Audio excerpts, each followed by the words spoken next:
You ever notice how, like, when folks are learning English, pronunciation is this thing that keeps popping up? Like, he can make you feel like you're under a microscope all the time, and that can really throw you off your game. Yeah, that self-consciousness can be a real hurdle for sure. So we figured, why not dive into that today? Sounds good to me. We've been combing through a bunch of material about how people learning English can really nail pronunciation and, like, hopefully walk away feeling more confident about speaking up.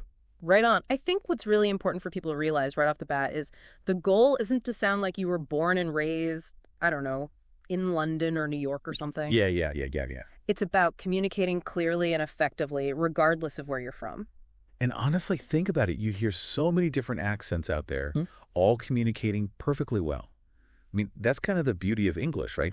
It's spoken all over the world in so many different ways. Absolutely. Like, the diversity is what makes global communication so interesting. So yeah, let's just ditch the pressure of trying to sound like some perfect textbook English speaker, Agreed.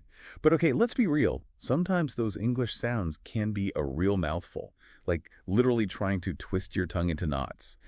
The stuff we've been reading actually explains why that is. A lot of times, it comes down to the fact that English has sounds that just don't exist in other languages. You hit the nail on the head. Right. It's like your mouth is used to making certain sounds, and then English throws in these curveballs, like the fifth sound. Think about think or this. Oh, yeah. That one can be a real tongue twister. For many learners, that sound can be a real struggle, at least at first. Definitely. And then there's the R and L confusion, which can be super tricky depending on your first language. Oh my gosh, yes. These tiny differences, which might seem small, can totally change what you're trying to say. One thing leads to another, and then what happens is you get worried about messing up. That fear of making mistakes can really hold you back from speaking freely. It can be a real catch-22 situation. Totally. It's like, imagine learning a musical instrument, but being terrified of hitting a wrong note, so you never actually play. It's kind of the same thing with pronunciation. The more we looked into it, the more we saw that practice builds confidence. For sure. Like, the more you speak, the less those tricky sounds will trip you up, and things will just start feeling more natural. 100%. And understanding that kind of takes us to the core of what makes an English accent sound clear. It's not just about nailing individual sounds on their own. Right. It's way more nuanced than that. Yeah, it's like a puzzle. All these pieces fit together. The stuff we've been looking at breaks it down into a few key parts, and I think the first one we should tackle is those vowel and consonant sounds. We've touched on T and R versus L, but you mentioned this thing called minimal pairs earlier. I've got to know more about that. It sounds kind of mysterious. Minimal pairs are super cool, actually. They really highlight how your brain can get tricked by sounds that are really close. They're pairs of words that differ by just one sound, like think about ship and sheep. Oh, wow. The only difference there is the vowel sound, that short I versus the long E sound. But that tiny change makes a big difference in meaning. Practicing these minimal pairs can train your ear to pick up on those subtle differences and make sure you're producing them correctly. Here's another one, pen and pan. Try saying them out loud. Can you feel that tiny shift in your tongue position? Interesting. That's the vowel sound changing. Focusing on those little details can make a huge difference in how easily people understand you. I never thought about it like that. It's like those tiny details are actually really important. They really are. So once we've tackled those individual sounds, it seems like the next piece of the puzzle is stress, both within words and within whole sentences. I know this one can really trip people up. You're so right. It's actually a super important aspect of clear English pronunciation. See, English is what we call a stress-timed language. It's like music. Certain syllables in a sentence get the strong beat, and the unstressed ones kind of rush to keep up. It's different from languages where each syllable has a more even emphasis. Makes sense. And get this, even within a single word, where you put the stress can totally change the meaning. Like, think about the word record. If it's a noun, like a vinyl record, the stress is on the first syllable, record. But if it's a verb, like to record a song, the stress jumps to the second syllable, record. Huh. Like two totally different words, depending on where you emphasize. Exactly. And that stress pattern is a big part of what makes English sound natural. Okay, so we've gone from tiny sounds to whole words. And it seems like the final layer on top of all that is the melody and rhythm of spoken English, that intonation and flow that makes it sound so natural. You got it. Intonation is how your voice rises and falls as you speak. It's like the music of your speech, and it tells people a lot about your emotions, Mhm. whether you're asking a question or what parts of your message are most important. Right. Like, think about how a native speaker's voice usually goes up at the end of a question. Oh, yeah, totally. That upward inflection is a big part of English intonation. Yeah. And they might raise their pitch on a certain word to make it stand out, like, I really enjoyed that film, emphasizing really. Right. Rhythm is about the overall pace and flow of your speech. It's about where you naturally pause and which words you speed up or slow down. A good tip is to just really pay attention to how native speakers talk. Okay, yeah. Notice those rises and falls in their voices, where they pause, what words they emphasize. Trying to imitate those natural patterns can make a huge difference in how natural your English sounds. So now we've got a good idea of what we should be paying attention to. But the big question is, how can our listeners actually improve without feeling like they're constantly being judged? Like, are there ways to practice without feeling self-conscious? That is the million-dollar question. And the good news is, yes, there are. The sources we looked at have some awesome tips for practicing in private so you can build confidence before you go out and wow the world with your amazing English skills. Okay, I'm all ears. Let's hear it. One of my favorite techniques is called shadowing. Have you ever tried that? I think I've heard of it, but I'm not sure I totally get it. Okay, so basically you listen to a native speaker, like from a TV show, a podcast, an audiobook, anything you enjoy. And as they're speaking, you try to repeat what they say almost immediately, like you're their echo or their shadow. It's super cool for getting the rhythm, the intonation, even those subtle mouth movements for different sounds. I love that. It's like having a personal pronunciation coach right there in your living room. Exactly. And another tip, which can be a bit scary at first but is super helpful, is to record yourself speaking. Ooh, yeah. I know what you mean about scary, but I totally get why it's useful. It can feel a little strange at first, but you get feedback you wouldn't get otherwise. When you hear yourself, you might notice things you didn't realize you were doing. And comparing your recording to a native speaker saying the same thing can be a real eye-opener. For sure. It's like when you see yourself on video for the first time. You're like, wait, do I really move like that? Exactly. It can be a little cringeworthy, but it's so valuable. Okay, so shadowing and recording ourselves. Got it. What else? Here's another one that's super practical.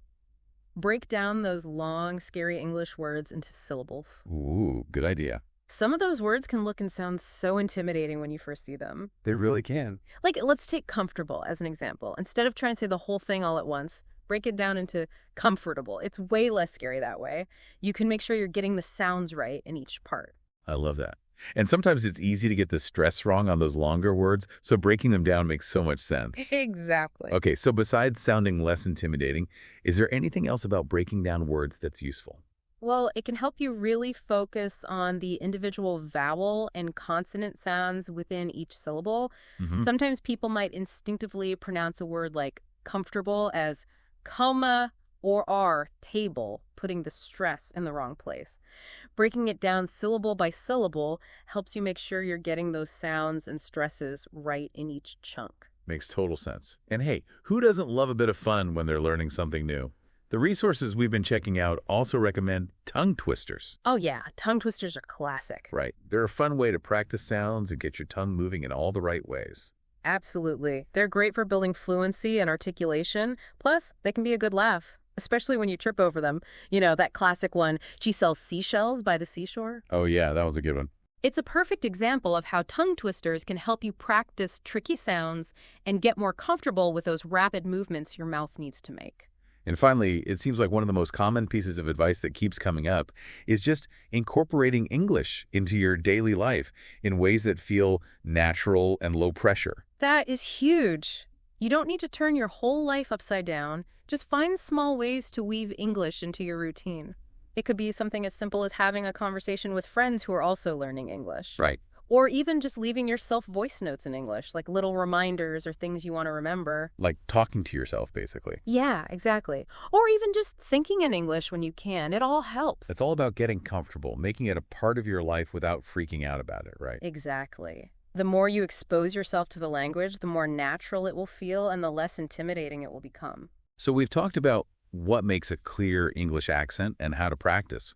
But let's be honest, even with all those tips, that feeling of self-consciousness can still sneak up on you. Mm. I think it's really important to address that directly because it can be such a huge barrier for people. Oh, absolutely. And the first thing to remember is everyone makes mistakes. It's part of learning. Yeah. Even native English speakers mispronounce words sometimes. You're so right. We're all human, right? No one's perfect, so cut yourself some slack. I love that. And just like with any new skill, improving your accent takes time. It's a journey, not a sprint. Being patient with yourself is so crucial. It really is.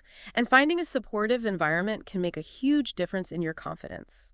Maybe join a language exchange group or find a speaking partner who's also learning English. Yeah, like a buddy system. Exactly. Practicing in environments where you feel comfortable and supported can be a game changer. Those are such good suggestions. And for anyone out there who's looking for more structured practice, there are some fantastic online resources you can check out, right? So many. Like, there are apps that can give you personalized feedback on your pronunciation and pinpoint areas to focus on.